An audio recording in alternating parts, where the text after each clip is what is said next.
Seigneur. Je ne vous cache pas que j'ai écouté un peu ce qu'a dit Terry, ce qu'a dit aussi Jeannot, et c'est un peu une situation par laquelle on va passer plusieurs fois dans nos vies, des moments de difficulté, des moments de doute. Jésus a dit dans sa parole, je pensais à ce texte quand il témoignait, il a dit « Je serai avec vous tous les jours, à chaque instant, à chaque minute, à chaque seconde, Christ est avec nous. » Il y a quelque chose que Dieu, je vous dis la vérité, ne peut pas faire. C'est compliqué ce que je vous dis, hein. C'est compliqué. Il y a quelque chose que Dieu ne peut pas faire. Alors, beaucoup vont dire, ah ben la part de l'homme, oui, c'est vrai, mais ce n'est pas ça à quoi je pensais. Ce que Dieu ne peut pas faire, ce que Jésus ne peut pas faire, c'est qu'ils ne peuvent pas pécher. Il ne peut pas mentir. La Bible dit que ce n'est pas un homme pour mentir, ni le fils d'un homme pour se repentir. Et que ce qu'il a promis, eh bien, il le réalisera. Et si Christ a dit qu'il était avec nous tous les jours, laissez-moi vous dire qu'il est avec nous tous les jours. C'est une certitude. Il n'y a pas de mensonge en lui. Il n'y a pas d'iniquité en Dieu et en Jésus. C'est la chose qu'il ne peut pas faire. Il ne ment pas, il ne pêche pas, il n'a jamais péché. C'est Dieu. Et puis, vous savez, pour introduire un petit peu mon message, j'ai un texte ou deux. Et il y a le texte d'Ésaïe 41, verset 10, qui dit « Ne crains rien, car je suis avec toi. Ne promène pas des regards inquiets, car je suis ton Dieu. Je te fortifie. Je viens à ton secours. Je te soutiens de ma droite triomphante. » Voilà ce que Dieu a dit un jour. Ne crains pas, car je suis avec toi. Et puis, on est tous un peu pareils. On passe des moments, vous le savez, pour ma part aussi, j'ai passé plein de difficultés. Je ne vous cache pas que ce soir, je n'avais pas à cœur de prêcher. Ce n'était pas dans mon intention première. Mais voilà, c'est comme ça. Il y a la part de Dieu et il y a la part de l'homme. Et le thème de mon message que Dieu a mis sur mon cœur, c'est « Ne crains pas, mais regarde toujours au rocher ». Ne pas avoir de crainte, mais toujours regarder au rocher. Nous savons qui est le rocher. Nous savons que le rocher, c'est Jésus, c'est Christ. D'ailleurs, il est dit plusieurs fois, il est dit 29 fois, il a été cité dans les psaumes, qu'il est le rocher. Et puis, il y a un texte qui résonnait dans mon cœur, c'est le psaume 23. Vous connaissez ce psaume, il dit « L'Éternel est mon berger, je ne manquerai de rien. Il me fait reposer dans de verts pâturages. Il me dirige près des eaux paisibles. Il restaure mon âme. Il me conduit dans les sentiers de la justice. » Et puis, vous savez, la Bible, la parole de Dieu, c'est du conditionnel. J'aimerais vous dire qu'il y a des conditions. Et quand j'ai regardé l'Éternel est, c'est le verbe. Parce que vous savez, moi, je suis un petit peu comme ça, je suis un peu bizarre et j'aime bien regarder un petit peu les mots ce qui veulent dire le français. Le verbe être, c'est qu'il est le berger. Mais il faut qu'il soit ton berger, mon berger, pour que toutes ces choses découlent, pour que les conditions découlent, pour que qu'il puisse nous mener dans de verts pâturages, dans les eaux paisibles, pour que nous soyons en repos avec lui. Eh bien, il faut qu'il soit notre berger. C'est ce que je vous disais, il y a des conditions à remplir. C'est vrai. Éphésiens chapitre 2, verset 8, il dit « C'est par la grâce que vous êtes sauvés, par le moyen de la foi. » Ça, il n'y a pas de problème. Mais une fois que nous avons été sauvés, il y a quand même des conditions à remplir en Jésus. Il faut qu'il soit notre berger. Jean chapitre 10, verset 11, il dit « Je suis le bon berger. » Et il dit « Le bon berger donne sa vie pour ses brebis. Je suis le bon berger. Je connais mes brebis et elles me connaissent. » Et je pensais à cela quand j'ai écrit ce message, c'est que la brebis, quand on voit dans les pâturages, vous savez, quand on va dans les Pyrénées, il y a beaucoup de brebis dans les Pyrénées, si vous y êtes déjà allé, et lorsqu'il y a la transhumance qu'on appelle, eh bien, les brebis écoutent le berger. Lorsque le berger fait un petit sifflement ou les appelle par leur nom même, eh bien, la brebis écoute le berger. La brebis, elle suit le berger. Lorsque des fois la brebis veut se mettre devant le berger, c'est pas bon parce que des fois il y a des routes qui traversent, il y a des passages qui traversent où c'est dangereux et il faut que le berger soit toujours devant la brebis et que la brebis suive le berger. La brebis, j'ai marqué, regarde le berger. Et c'est ça toutes les conditions à remplir. De toujours suivre, de toujours regarder, de toujours écouter le berger, le rocher de notre âme. Parfois, je pensais à cela, on se laisse submerger par la vie au point de ne plus regarder ou au point de ne plus faire attention au rocher, voire même, parfois, je vous dis la vérité, de l'oublier. C'est compliqué d'oublier Dieu, vous allez me dire, c'est compliqué d'oublier Jésus, mais pourtant, on pourrait oublier ce qu'il a déjà fait et on pourrait oublier ce qu'il est en réalité pour nous, parce qu'il est notre Dieu, il est notre Père, il est le bon berger, il est le rocher sur lequel on s'appuie, il est le secours de notre âme, il est le soutien de notre vie. Mais parfois, par les circonstances de la vie, par la vie de tous les jours, par la submersion des problèmes de la vie, eh bien, on pourrait oublier, on pourrait ne plus penser, eh bien, à ce rocher, à ce berger. Puis je pensais à un homme, vous savez, c'est Asaph. Asaph, ce n'était pas n'importe qui dans le psaume 73. Asaph, c'était un sacrificateur, et puis ce n'était pas n'importe qui. C'était un prophète, je crois, Asaph, si je ne me trompe pas. Et lui, il est celui qui donne les ordonnances de Dieu, celui qui dit, qui prie Dieu, qui loue Dieu, celui qui est en présence de l'Éternel. Et pourtant, dans le psaume 73, voilà ce qu'il dit. Vous le savez, regardez ce qu'il est écrit. Oui, Dieu est bon pour Israël et pour ceux qui ont le cœur pur. Toutefois, mon pied allait fléchir, mais pas été sur le point de glisser, car je portais envie aux insensés. Là, on aurait dit que Asaph avait complètement oublié ou ne regardait plus à ce Dieu tout-puissant, à ce Dieu qui lui parlait, à ce que Dieu lui donnait. Et pourquoi? Parce qu'il regardait à la vie des hommes et des femmes de ce monde. Ça va tellement vite, mes frères et sœurs, tellement vite de ne plus penser.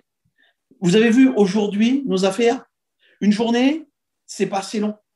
On n'a pas le temps de prendre, je ne sais pas, 10 minutes pour l'Éternel. Alors, un jour, 2 jours, 3 jours, peut-être que Asaph, ça a duré 15 jours, 20 jours, un mois, je ne sais pas, la Bible ne dit pas. Et il y en a pour certains, vous allez voir, ça va en quelques minutes. Quand on est pris par les affaires, on a tendance à oublier, à ne plus regarder au rocher. Et puis, Asaph, lorsqu'il entre dans le lieu où Dieu est, lorsqu'il vient dans l'assemblée, là, il se souvient. Il se souvient qui est le rocher, qui est celui sur qui il s'appuie, qui est le Dieu Tout-Puissant. Parce que dans le psaume 73, verset 26, il dit « Ma chair et mon cœur peuvent se consumer. Il n'y a pas de problème. Dieu sera toujours le rocher de mon cœur et mon partage. » Là, il réalise. Et là, il comprend. Je peux passer par des problèmes.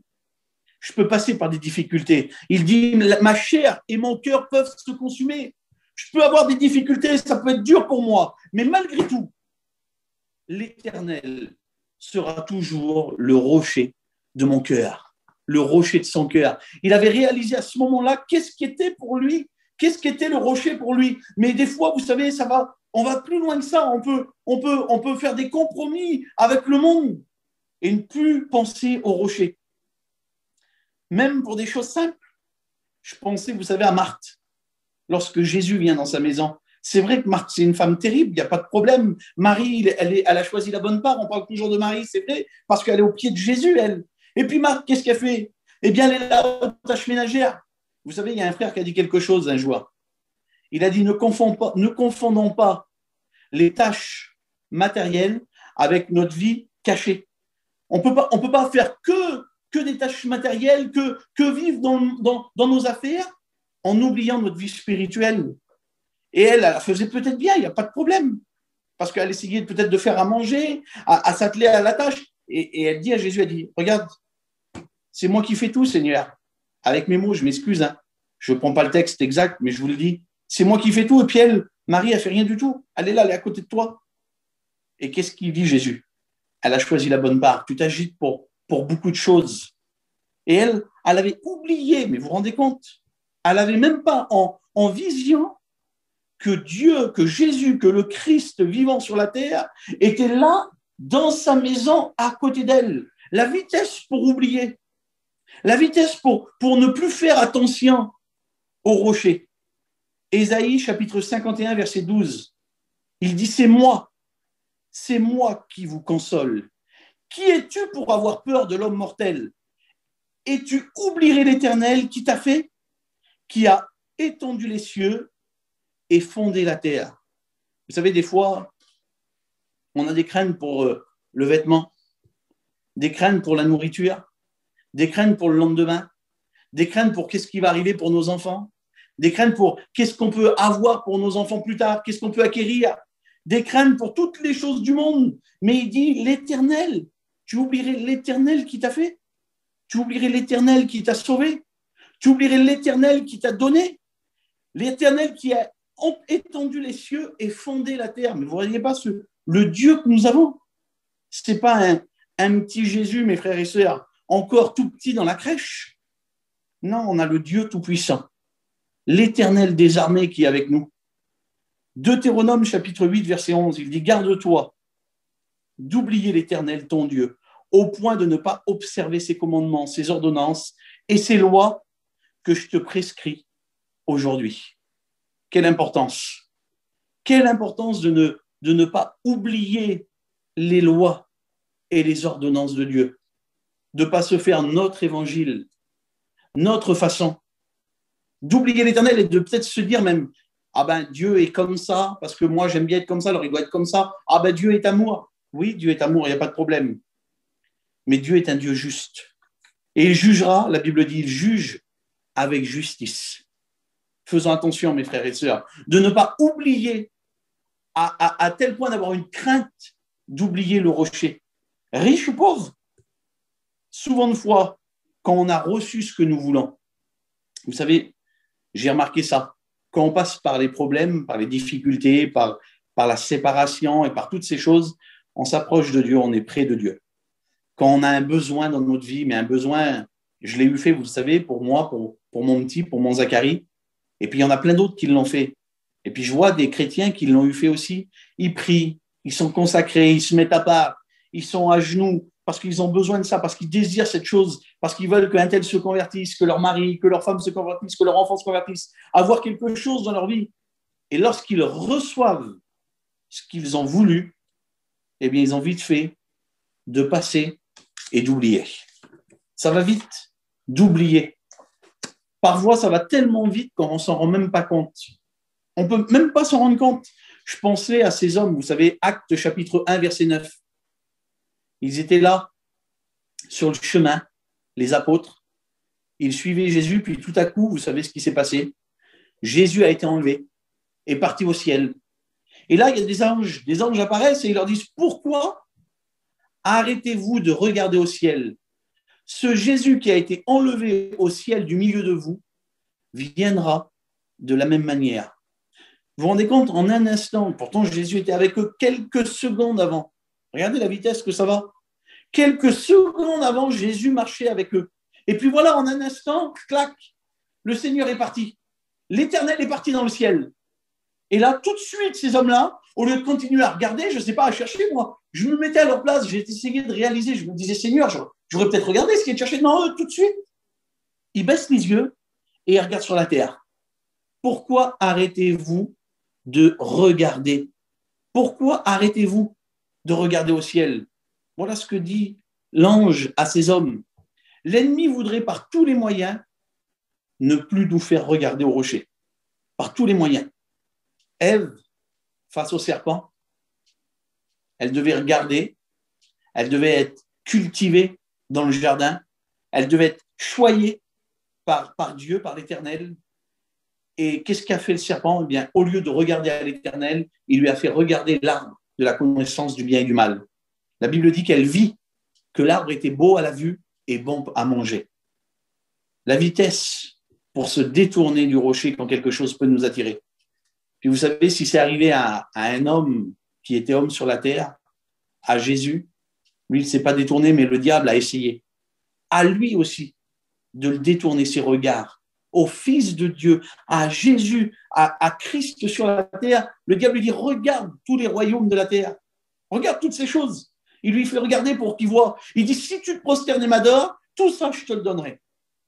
Alors, à plus forte raison, mes frères et sœurs, il va essayer de nous faire regarder et de nous faire oublier le rocher pour pouvoir nous abattre plus facilement. C'est le rôle de l'ennemi. C'est ce que lui veut faire à tout prix. Mais n'oublions pas à qui nous appartenons. N'oublions pas que nous sommes des enfants de la lumière, des enfants de Dieu, des enfants, des frères avec Jésus. Regardez ce que dit Ésaïe, chapitre 17, verset 10. Et ça, c'est une chose terrible parce que j'ai pensé à un homme, vous allez voir, ça va aller vite, j'ai presque fini, je m'excuse. Il dit, car tu as oublié le Dieu de ton salut.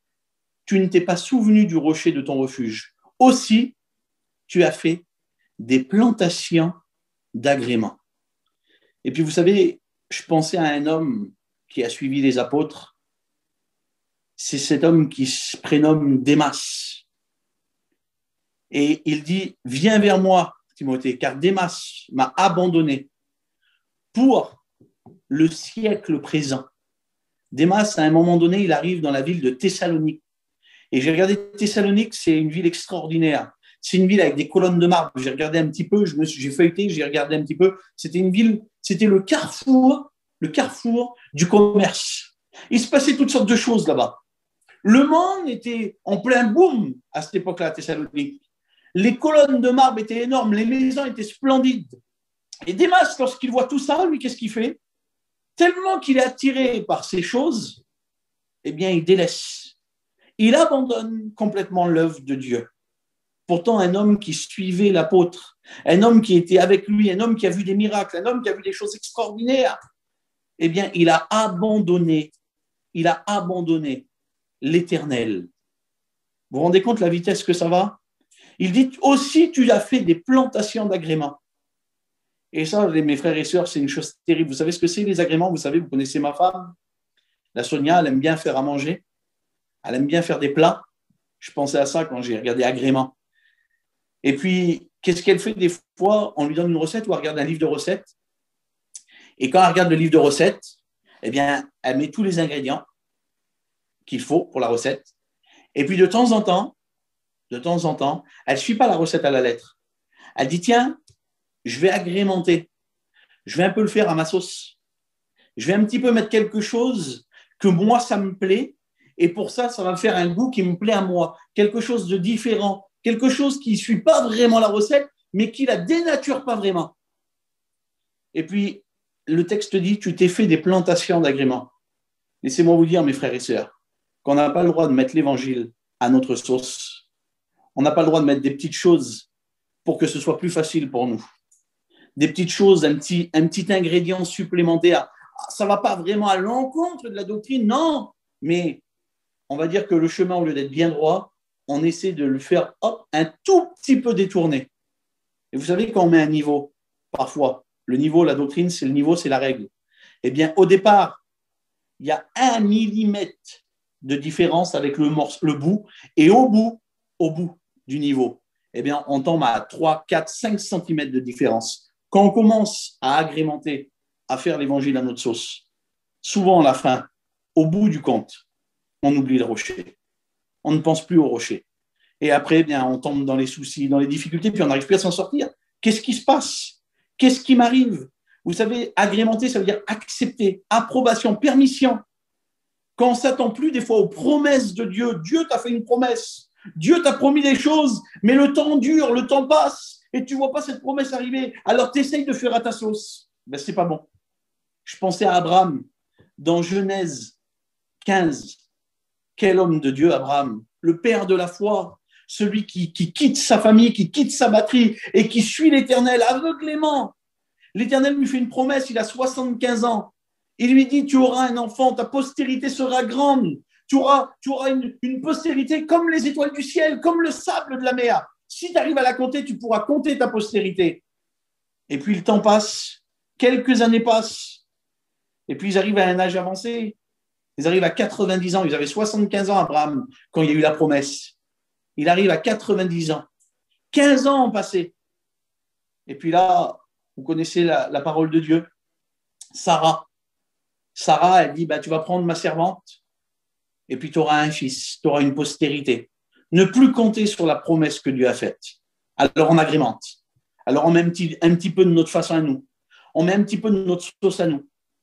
Et là, c'est la désobéissance. Et on connaît la conséquence de la désobéissance. Encore aujourd'hui, on connaît la conséquence. Les Ismaélites et tout ce qui se passe, on sait ce que c'est. Mais c'est ça la conséquence de la désobéissance, mes frères et sœurs. C'est qu'on tombe dans des choses qui ne vont pas. C'est qu'on va à l'encontre de ce que Dieu veut pour nous. Vous savez, les années ont passé.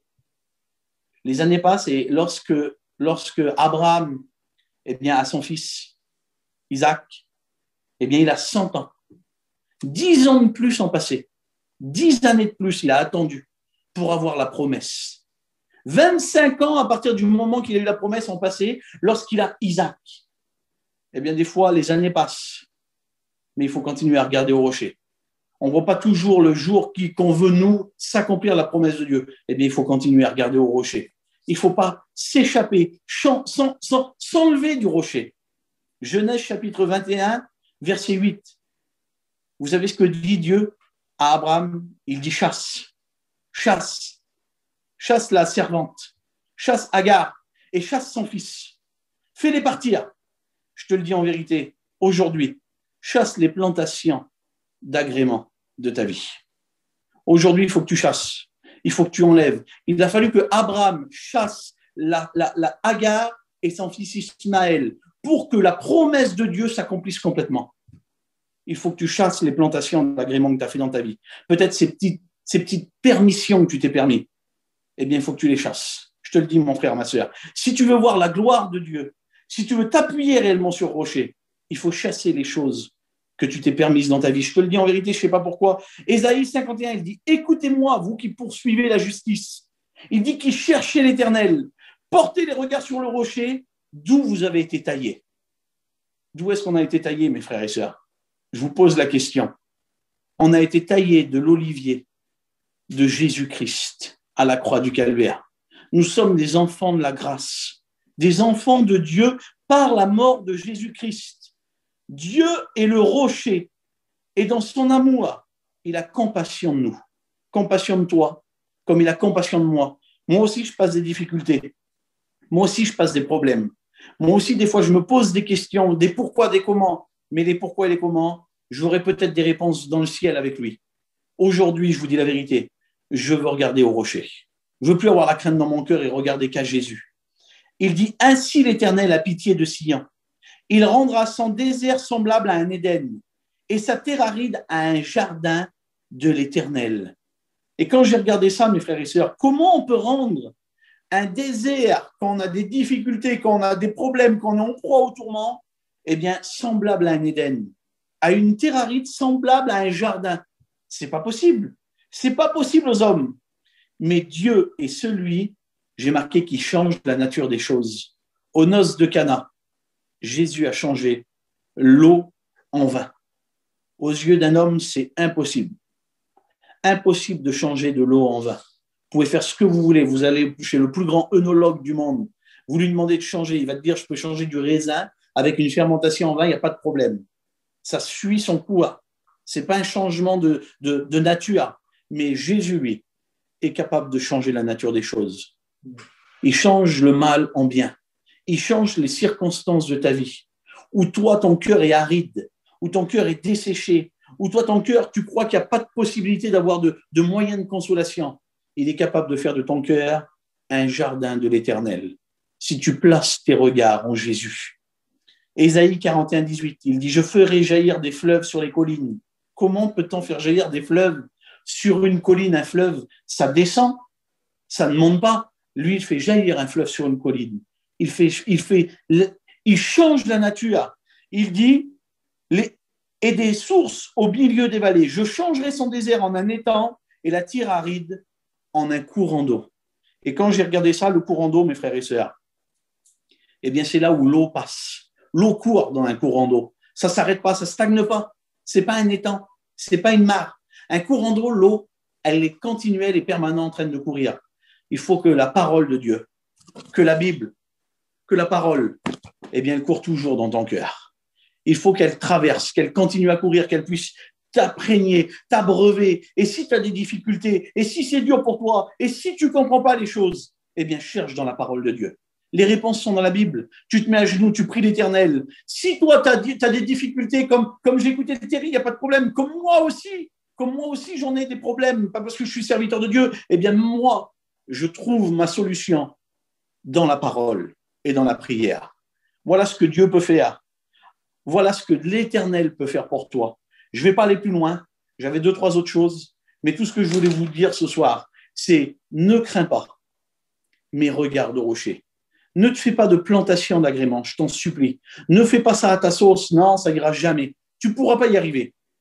Mets tout entre les mains de Jésus. Tourne-toi vers l'Éternel et il est celui qui va bénir ta vie. On prie l'Éternel, on prie Jésus, si vous voulez bien, quelques instants, et après je laisse la place à Jed. Seigneur, je loue ton Saint-Nom. Je te rends gloire et grâce. Je te dis merci pour ta parole, Seigneur mon Dieu. Seigneur, je ne veux pas, Seigneur Jésus, détourner mes regards du rocher, de Jésus, duquel, Seigneur Jésus, par lequel j'ai été racheté au prix de la croix, au prix du sang. Merci pour ta vie, Jésus-Christ, Seigneur. Pardonne ma vie, Seigneur, si j'ai voulu parfois, Seigneur, faire des agréments dans ma vie. Seigneur Jésus, accepter certaines choses peut-être dans ma vie, Seigneur. Aujourd'hui, je veux chasser, Seigneur Jésus. Je veux me tourner vers le rocher, toujours regarder au rocher, Seigneur. Avancer vers toi jour après jour, Seigneur Jésus. Essayons de m'améliorer pour toi, Seigneur mon Dieu. Tu connais, Seigneur, tu connais mon humanité. Je sais que tu connais ma vie, Seigneur Jésus, parfaitement. Tu vois mes difficultés, Seigneur mon Dieu. J'ai besoin de ta grâce, Seigneur Jésus. Merci pour mes frères, pour mes sœurs qui sont là, Seigneur, derrière les télévisions, Seigneur, derrière les téléphones, mon Dieu. Bénis chacun d'entre nous, Seigneur Jésus. Tu vois mes frères qui ont besoin de toi. Tu vois le Thierry, Seigneur Jésus, qui a besoin de toi. Je veux prier pour lui, Seigneur Jésus, parce que je sais que parfois c'est difficile. Tu étends tes mains sur lui. Tu le bénis maintenant au nom de Jésus-Christ. À toi revient toute la gloire. Amen. Je laisse la place à Jed. Que Dieu vous bénisse.